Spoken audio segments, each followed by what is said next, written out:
सोहनपुर गांव में रामलाल नाम का एक लकड़हारा रहता था।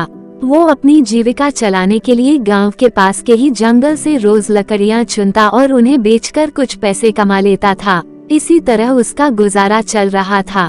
कुछ दिनों के बाद रामलाल की शादी हो गई।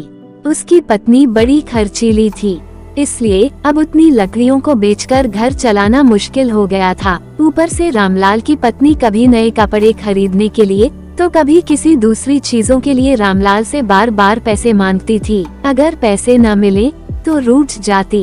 रामलाल अपनी पत्नी से बहुत प्यार करता था, इसलिए उसकी नाराजगी वो बर्दाश्त नहीं कर पाता था। रामलाल ने ठान लिया कि वो अब ज्यादा लकड़ियां इकट्ठा करके बेचेगा ताकि उसकी पत्नी को रोज रोज पैसों की कमी न हो। पत्नी की इच्छा पूरी करने के लिए आज रामलाल घने जंगल तक चला गया और बहुत सारी लकड़ियां चुनकर बाजार में बेच दी। ज्यादा लकड़ियों के ज्यादा पैसे मिले तो खुश होकर रामलाल ने सारे पैसे अपनी पत्नी को दे दिए। अब रोज रामलाल ऐसा ही करने लगा।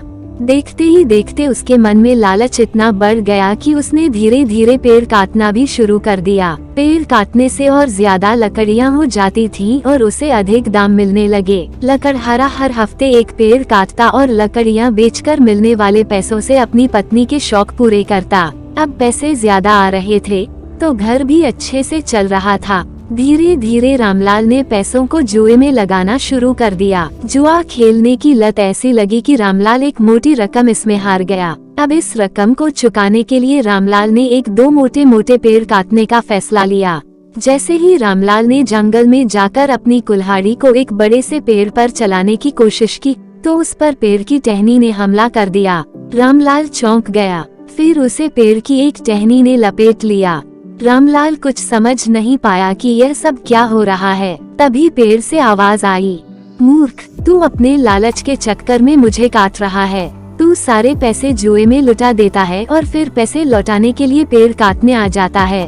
तुझे पता है कि पेड़ कितने कीमती होते हैं। हमारे अंदर भी जान बसती है और हम तुम इंसानों को जीने के लिए हवा, धूप में छाया और भूख को शांत करने के लिए फल देते हैं, लेकिन तू अपने स्वार्थ के लिए हमें ही काट रहा है। पेड़ ने कहा, आज तू रुक, यही कुल्हाड़ी मैं अब तेरे ऊपर चलाऊंगी। पेड़ की टहनी कुल्हाड़ी से रामलाल पर वार करने ही वाली थी कि वह गिड़गिड़ाने लगा। उसने माफी मांगते हुए कहा, मुझसे गलती हुई है, लेकिन मुझे सुधरने का एक मौका दो। अगर आप मुझे मार दोगे तो मेरी पत्नी का क्या होगा? वो अकेली पड़ जाएगी। आज से मैं किसी पेड़ को नहीं काटूंगा, ये प्रण लेता हूँ। ये सब सुनकर पेड़ को रामलाल के ऊपर दया आ गई। उसने रामलाल को छोड़ दिया। छूटते ही रामलाल भागकर अपने घर गया और पैसों के लालच में न आने का संकल्प ले लिया। तो दोस्तों, कहानी से हमें सीख मिलती है कि लालच में आकर पर्यावरण के साथ खिलवाड़ नहीं करना चाहिए। हमें ऑक्सीजन पेड़ से ही मिलती है, इन्हें काटकर हम खुद अपने जीवन में संकट को ला रहे हैं।